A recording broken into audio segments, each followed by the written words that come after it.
Hello. Today we are going to be reading from Of Beetles and Angels, and our chapter title for chapter 3 is Coming to America. My parents couldn't just snap their fingers and conjure up a transatlantic jetliner. They needed help, so they contacted World Relief, a US-based Christian organization that located refugees and helped them resettle in the United States.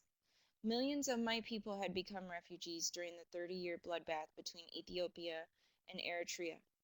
Most had fled to Sudan. Seeing their plight, World Relief had mediated an agreement between the United States and Sudan to resettle some of the refugees. As part of the resettling process, World Relief would have to identify American sponsors who would find the refugees housing, furniture, jobs, medical treatment, and schools, everything that they would need to get on their feet. But before a family could qualify for resettlement, it had to pass the infamous tests. No one knew which answers were right and which were wrong. Why do you want to go to America? What will you do when you get there? Do you want to come back to your country someday? Do you plan to work in America? Many clever interviewees had failed despite giving the same answers as those who had passed. Others had passed after giving the same answers as those who had failed. My family hadn't even gotten to the interview room when my father's booming voice stopped the rest of us in our tracks. "Don't any of you say a word, or I will make you lost. Let me do all the talking." Apparently, he told the officials what they wanted to hear, and they told us what we wanted to hear. "You're going to America, to a city called Chicago." We would have left for the States in 1982. We had already passed the infamous immigration tests, sold our 6 goats, and begun to say goodbye to our fellow villagers. But in the final days, right before we were to leave our village forever, my half-sister Mulu came from another region of Sudan, surprising us. Although we were scheduled to depart in a matter of days, my father and mother refused to leave without her. "You have children, don't you? Would you go to America and leave your daughter alone in this refugee camp?"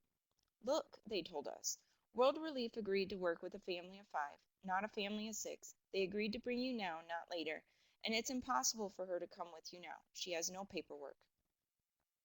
But my parents refused to leave her. Returning day after day, sometimes 3 times a day, my father wore down the officials until they finally caved in. She would come if we waited 1 year. We waited, the year passed, and in 1983 the 6 of us started on our way. My father Halib in his late 40s, my mother Teshej in her mid-20s, my half-sister Mulu in her late teens, my older brother Tewald 9, my younger sister Maret 5, and me, Selamawi, almost 7 years old.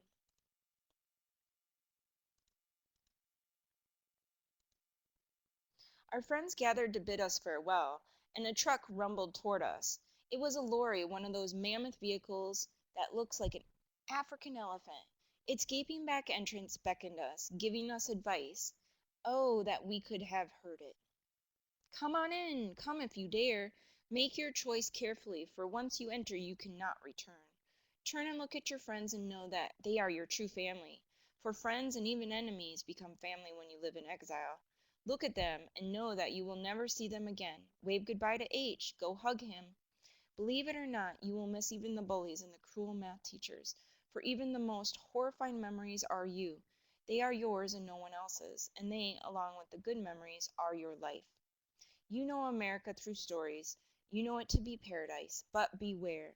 Rumors are malignant tumors. Snakes lurk even in paradise.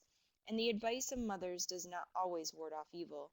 Look back, too. You have survived many dangers, famines, diseases, wars, despair, homesickness, and more. Who knows what your future will bring? We entered the lorry slowly. Behind us our village waved, both happy and terrified for us, and for themselves too. We waved goodbye, and the lorry rumbled off, a bloated taxi jam-packed with hopeful innocents. We made our way through the Sudanese wilderness, up and down the hills to Darif. We spent several months in Darif, then a week in the capital city of Khartoum. Then we entered the plane and took off from Khartoum. Next stop, Athens. Then America, and there a new life.